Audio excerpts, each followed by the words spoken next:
flies over someone's head, I don't want the phone to get knocked out of your hands, right?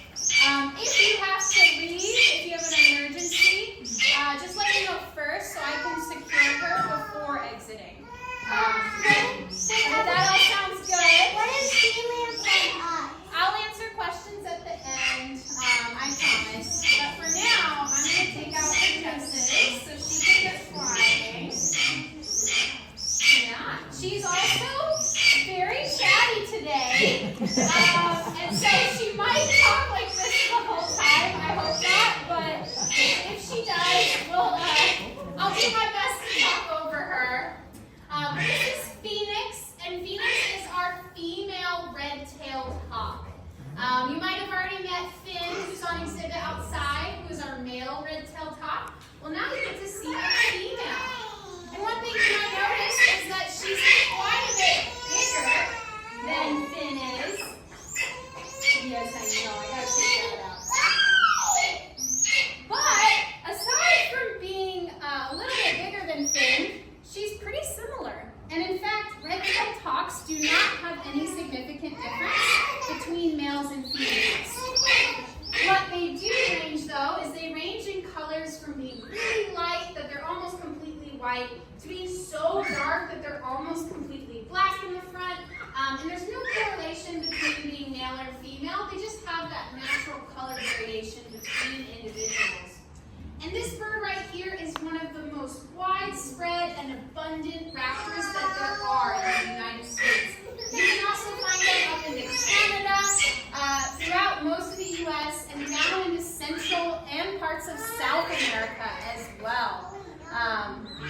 They are pretty widespread. And part of the reason for this is that they are what we call a generalist, which means they have adapted to a wide range of habitats and types of food and prey, making them very versatile hunters.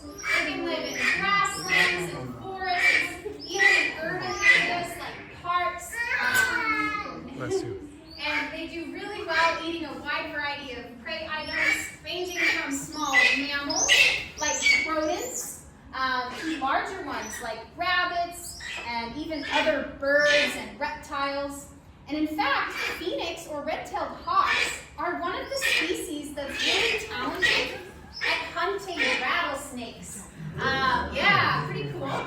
And in fact, the way that they do this is they are really good at avoiding getting bitten. They'll poof up their feathers like this and put out their wings. And that way the snake will strike at feathers instead of at their body, which allows them to escape that venom. Pretty cool to have around. These guys are a good friend to the farmer because they eat a lot of pest species like rodents and rattlesnakes. But they occasionally will try to take things like chickens. So I recommend if you want to protect your chickens to try to keep your coop safe from these birds. Unfortunately, because of their habit of eating chickens and things like pheasant, sometimes people will actually shoot red-tailed hawks. And I want to tell you guys that that's a mistake because these birds are really great for the environment, and it is illegal to shoot red-tailed hawks. We want to keep them around. Luckily, they are classified as least concern, which means they're not in danger of extinction. They're doing pretty well out in the wild. But Miss Phoenix here is a good education ambassador for all the other raptors in the world that might not be doing as well as the red-tailed hawk. If you're wondering why she's here, she actually broke her wing when she was a fledgling. So that just means when she was learning to fly, unfortunately. And so she was brought to a rehabilitation center where they were able to heal her wing completely. As you can see, she can fly. But while she was healing, she missed out on that part of her life when she should have been learning how to hunt and how to be a wild bird. So she's kind of confused. She thinks that she's a person, which is part of why she flirts with me. That's what this vocalizing is. It's her being flirty and begging for food as well. She never stops doing that. But that's not good for a wild bird. We want them to catch their own food, not ask me for food. So that's why she was deemed non-releasable, and that's why we have it here at our center.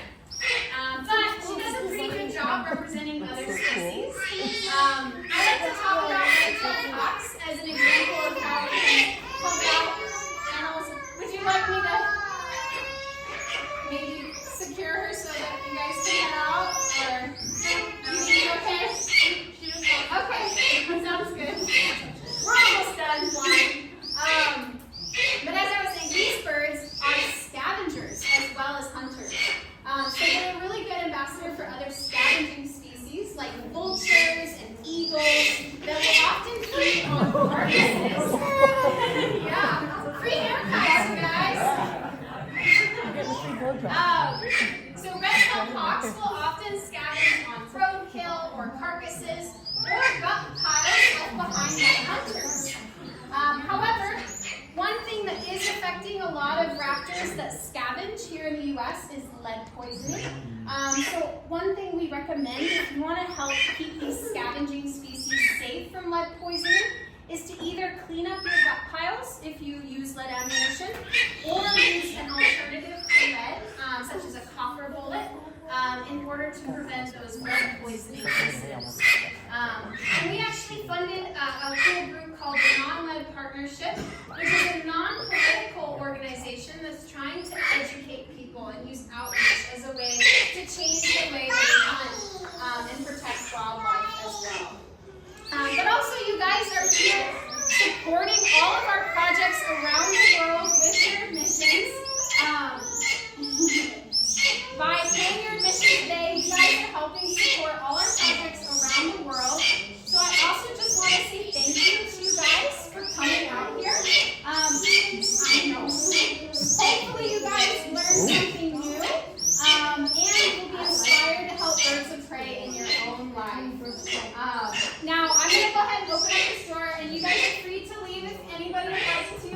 But I would love to answer some questions. Any questions, you guys? Yeah? Why did she? Oh, it didn't stay open. Sorry. Yeah? Why did Supercars stick Yeah, why'd she fly so close to you? Sorry she's so loud, you guys. She actually, when a bird flies, a lot of times they have to use a lot of effort to stay up. And so they'll do a little dip, and then they'll fan their tail, which allows them to get some lift to go back up. So a lot of birds fly that way, where they kind of go down and then they go back up. Yeah. Do you have a question? Yeah, why did the northern pygmy owls here? Do we have any northern pygmy No, I'm owls? saying, why don't you have any northern Oh, why don't we have any northern pygmy owls here? Well, we just haven't acquired one. For one, it's a native species here in the United States and in Canada. And what we don't do is we don't take birds out of the wild that need to be in the wild. So we're not going to go and take one from the wild. Now, if for some reason a bird was injured and couldn't survive in the wild, and we had room to take care of it here, maybe we would. That would be pretty cool. Yeah. How old is she? How old is she? She's 7 years old. Oh, that's So the she's same. fully grown. That's the same as She's been you. with us for a while, and she really knows the routine at this point. Yeah. Anybody else? Yeah. So, since they're not impervious to rattlesnake poison. No, they're not. He was asking if they're basically immune to the venom of the rattlesnakes. They're not. They can still die from it as well. But they just have that strategy of avoiding getting bitten. But Yeah. so it doesn't stop them from eating it. Yeah. Oh, yeah. So actually, fun fact, you can eat venom without it poisoning you. Because the way venom works is that it has to enter your bloodstream. So they can eat a venomous animal without dying. But if they get bit by it and enters their bloodstream, then they will die. Yeah? I have 2 questions. Yeah. Why does she have really sharp talons? Why does she have really sharp talons? Well, birds of prey, or raptors, they hunt by grabbing prey with those talons. So they have to be sharp so that she can hold on to her prey. It's also how she kills her prey, is by piercing with talons. It's kind of like using a knife and fork too, so she can hold with the talons and then rip apart her food with her beak, just like you cut your food with a fork and knife. Do you eat meat? Yes. Yeah, same thing. Why are you wearing a glove? Why am I wearing a glove? Well, me and Phoenix have a good relationship, but our relationship's not that good. So I wear a glove for protection because her talons are really sharp, and she might not be trying to hurt me on purpose, but she might accidentally grab hard and pierce my skin. Yeah, which would not feel good. Also, that way the face can actually go out. Yeah. Well, and also it's a way to hold on to her when she's done flying. She's got these jesses that I put through her anklets. It's a falconry tool. Yeah? So you two know each other pretty well. Yeah.